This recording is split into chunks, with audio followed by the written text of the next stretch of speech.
Friends, இப்போ என்ன பார்க்க போகிறோன்னா, நாளைக்கு வந்து நான் வந்து கூழ் ஊற்ற போகிறேன். இப்போ வந்து நம்ம வந்து கூழ் வந்து காசி எடுத்துக்கலாம். இது வந்து நம்ம வந்து ஒரு 8 hours பிஃபோர் வந்து நம்ம வந்து கேழ்வரகு மாவு வந்து கரைச்சி எடுத்துக்கணும். அப்போ தான் வந்து புளிப்பு டேஸ்ட்டு நம்மளுக்கு கொடுக்கும். நான் வந்து 2 பாத்திரத்தில் தண்ணி வந்து விட்டு வச்சுருக்கேன். ஏன்னா ஒரு பாத்திரத்தில் பத்தாது. இப்போ நம்ம வந்து இதில் பாதி சேர்த்துக்கலாம். இதுக்கு ரேஷியோ வந்து 4.5 கப் வந்து கேழ்வரகு மாவு தண்ணியில் கரைச்சி எடுத்து வச்சுருக்கேன். இதுக்கு வந்து 2 கப்ஸ் வந்து ரைஸ் வந்து சேர்த்துக்கணும். பச்சரிசி இல்லைனா வந்து நொய் ரைஸ் கூட நம்ம வந்து சேர்த்துக்கலாம். தண்ணி கொதிச்சுட்டு இதில் வந்து ரைஸை சேர்த்தாச்சு. இது வேகட்டும். இதையும் சேர்த்தாச்சு, வேகட்டும். சாதம் வந்து நல்லா வெந்துருச்சு. இப்போ நம்ம இந்த கரைச்சி வச்சோமே இந்த கேழ்வரகை இதில் விட்டுடலாம்.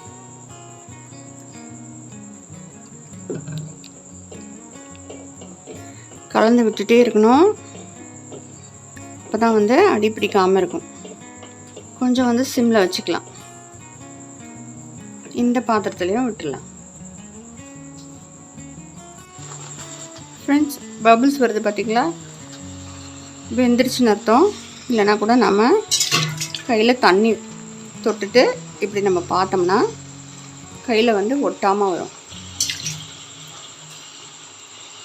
பாருங்கள் ஃப்ரெண்ட்ஸ், பபிள்ஸ் நல்லா வருது, வெந்துடுச்சு. பாருங்கள், நடுவில் கூட வரும். பாருங்கள், இங்கெல்லாம் கூட பபிள்ஸ் வருது, வெந்துடுச்சு. இதில் சால்ட் சேர்த்துக்கணும். நான் வந்து கல் உப்பு தான் சேர்க்குறேன். நீங்கள் வேணும்னா தூள் உப்பு சேர்த்துக்கலாம். நல்லா கலந்து விட்டுருங்க. ஃப்ரெண்ட்ஸ், இப்போ வந்து நாம் மூடி வச்சிடலாம். நாளைக்கு வந்து படைக்கும்போது பார்க்கலாம் ஃப்ரெண்ட்ஸ். ஹாய் ஃப்ரெண்ட்ஸ், படையலுக்கு கோஸ் கூட்டு, அதுக்கப்புறம் வந்து மொச்சக்கொட்டை போட்ட கத்திரிக்காய் கிரேவி, அதுக்கப்புறம் வந்து கீரை பொரியல் எல்லாம் செஞ்சுக்கலாம். இப்போ இதில் வந்து கோஸு, வெங்காயம், தக்காளி, பச்சை மிளகாய், சால்ட்டு, அதுக்கப்புறமா வந்து பாசிப்பருப்பு, கடலைப்பருப்பு வந்து ஒரு 2 ஸ்பூனு, பாசிப்பருப்பு வந்து ஒரு 1/2 கப்பு போட்டிருக்கோம். இதை வந்து நம்ம வேக வச்சு எடுத்துக்கலாம். கத்திரிக்காய் மொச்சக்கொட்டை கிரேவி தாளிச்சிக்கலாம். 2-3 புளிக்கரண்டி வந்து ஆயில் விட்டு, கொஞ்சம் சீரகம், கொஞ்சம் வெங்காயம், கருவேப்பிலை,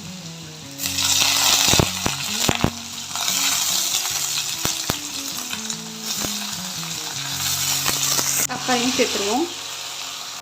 கத்திரிக்காவை சேர்த்துருவோம். ஓரளவு வதங்கிடுச்சு.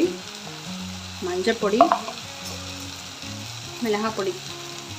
மிளகாய் பொடி வந்து 6-7 ஸ்பூன் போட்டிருக்கேன். ஏன்னா வந்து நிறைய கிரேவி.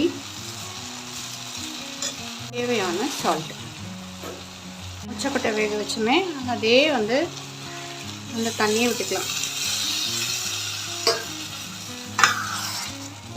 இது வேகட்டும். புளி கரைசலை சேர்த்துடலாம். 3 லெமன் சைஸ் அளவு. கத்திரிக்காய் வெந்துடுச்சு. வெந்த மொச்சக்கொட்டை இதில் சேர்த்துடலாம்.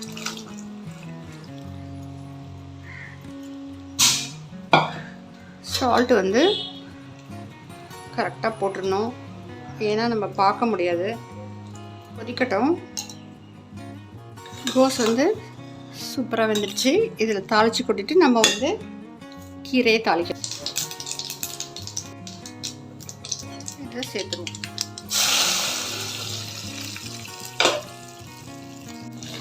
நல்லா கலந்து விட்டுருங்க. இப்போ கீரையை தாளிச்சிக்கலாம். 2 ஸ்பூன் ஆயில் விட்டு கடுகு, உளுத்தம்பருப்பு,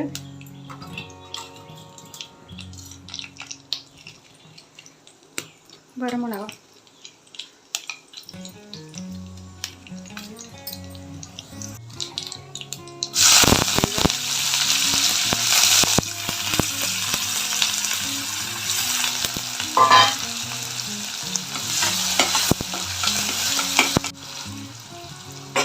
முருங்கைக்கீரை சேர்த்துருவோம்.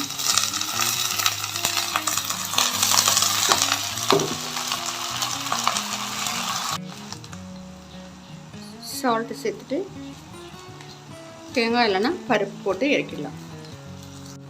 இதில் வந்து லைட்டாக தண்ணி தெளிக்கணும். ஃப்ரெண்ட்ஸ் எல்லாம் சூப்பராக அருமையாக ரெடி ஆயிடுச்சு. ரைஸு, அதுக்கப்புறம் வந்து உருண்டை வைப்பாங்க, உருண்டை, அதுக்கப்புறம் துள்ளு மாவு, அப்புறம் வந்து கோஸ் கூட்டு, கீரை பொரியல், அப்புறம் வந்து கத்திரிக்காய் மொச்சக்கொட்டை கிரேவி. ஃப்ரெண்ட்ஸ் சூப்பராக அருமையாக ரெடி ஆகிடுச்சு. இப்போ வந்து சாமிக்கு படைக்க வேண்டியது தான். நம்ம நான்வெஜ் கூட செய்யலாம், என்னால் முடியல இன்றைக்கி. ஒரு வீட்டு பழக்கம் எப்படியோ அப்படி செய்வாங்க. ஃப்ரெண்ட்ஸ் கொழுக்கட்டையும் செஞ்சுருக்கேன்.